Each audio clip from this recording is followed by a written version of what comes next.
Who is the best player in the world right now? Lamine Yamal for sure. Lamine Yamal.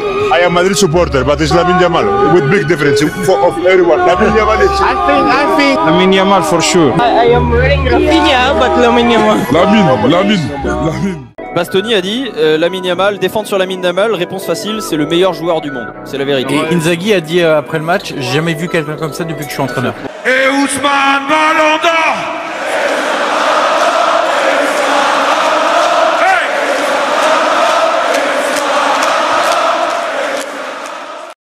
Le 22 septembre prochain, le Ballon d'Or 2025 sera décerné. Lamine Yamal et Ousmane Dembélé sont les grands favoris, mais selon moi, Lamine Yamal part avec une longueur d'avance sur Ousmane Dembélé. Pour comprendre pourquoi Lamine Yamal part avec une longueur d'avance, il faut déjà se rappeler les 3 critères officiels de France Football. Premièrement, les performances individuelles, c'est-à-dire le caractère décisif et impressionnant. Deuxièmement, l'aspect collectif, c'est-à-dire les trophées remportés avec le club ou la sélection. Et troisièmement, la classe et le fair play, c'est-à-dire l'attitude sur et en dehors des terrains. Sur le premier critère, honnêtement, Lamine Yamal est devant Dembélé selon moi. Il a été plus décisif dans les grands matchs, il crée des actions de nulle part, il procure des émotions et il a déjà des stats plus que respectables pour un joueur de 18 ans. Les gens sont prêts à payer pour voir Lamine Yamal jouer et tout le monde se souvient de ses matchs contre l'Inter, de ses prestations contre le Real lors des Clasico, les matchs contre l'Atlético Madrid, contre le Bayern, Dortmund, les Benfica. Donc sur ce premier critère, bien que Dembélé ait lui aussi été très bon en Ligue des Champions et en Ligue 1, Lamine Yamal a quand même été au-dessus selon moi. Par contre, sur le deuxième critère, Dembélé est au-dessus puisqu'avec le Paris Saint-Germain, il a remporté tous les trophées possibles sauf le mondial des clubs. Et sur le troisième critère, là par contre, il y a égalité. Les deux ont un comportement exemplaire, fair play et sont respectueux des adversaires. Donc les critères ne permettent pas de désigner clairement un vainqueur entre Lamine Yamal et Ousmane Dembélé. Par contre, il y a une chose très importante dans le football et cette chose, c'est le storytelling.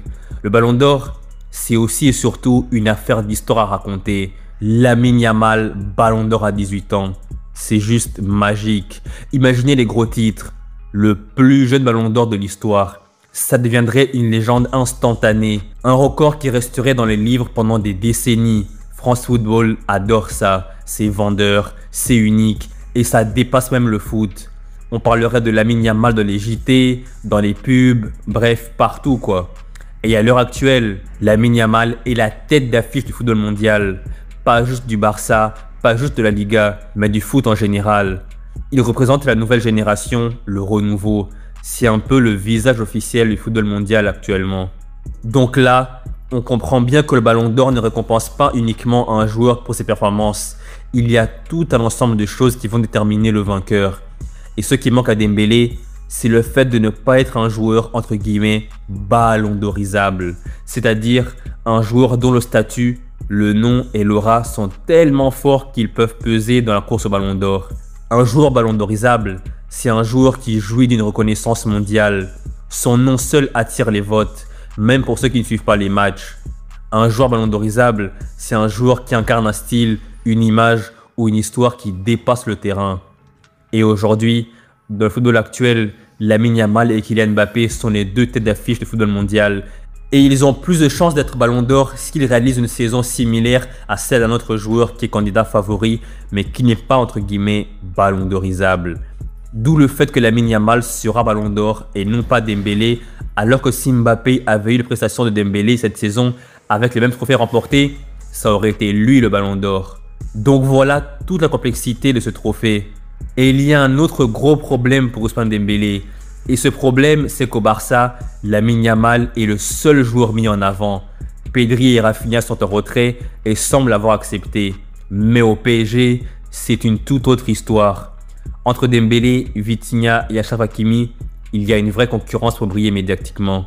Et dans un vote comme le Ballon d'Or, ça veut dire une chose, dispersion des voix. Résultat, Lamine Yamal rafle quasiment toutes les voix pro-Barça, alors que Dembélé, lui, doit partager avec ses coéquipiers. Et pire encore, Hakimi récemment a déclaré qu'il voulait être le Ballon d'Or et qu'il le méritait cette saison.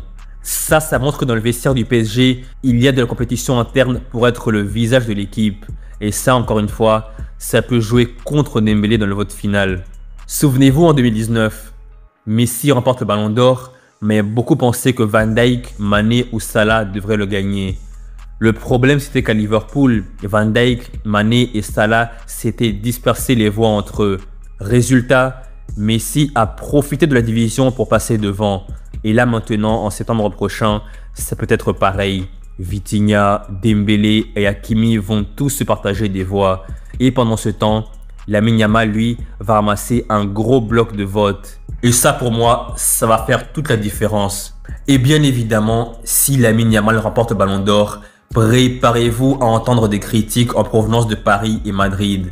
À Paris, ils vont crier au scandale pour Dembélé. On va entendre que ce trophée n'a plus de valeur, que c'est politique. Mais de toute façon, c'est toujours comme ça. Le Ballon d'Or, ça a toujours créé des polémiques. Rodri avait été Ballon d'Or l'an dernier. Et là maintenant, ce sera au tour de Lamine Yamal. 2 Espagnols d'affilée. 2 Espagnols en 2 ans. C'est franchement incroyable. Mais bien évidemment, les polémiques seront là. Déjà l'an dernier, quand Rodri l'a remporté, il y avait eu tellement de polémiques entre le Real qui boycotte la cérémonie, les gens qui critiquent les réseaux sociaux, Rodri qui fait du troll. Et là maintenant, Lamine Yamal Ballon d'Or, ça va énerver plein de gens à Paris, à Madrid et je ne sais où encore. Mais franchement, Rodri Ballon d'Or et là maintenant Lamine Yamal Ballon d'Or, pour moi c'est pas un scandale. C'est vrai que l'an dernier, Vinicius aurait pu être Ballon d'Or et cette année, Dembélé pourrait l'être. Mais le fait que Rodri était Ballon d'Or et là maintenant Lamine Yamal sera Ballon d'Or, pour moi c'est pas scandaleux et c'est même mérité. Et vous, que pensez-vous du Ballon d'Or? Pensez-vous que c'est Lamine Yamal qui le mérite ou bien c'est Dembélé? Voire même un autre, Hakimi, Vitinha, Pedri ou même Rafinha? N'hésitez surtout pas à donner votre point de vue en section commentaires.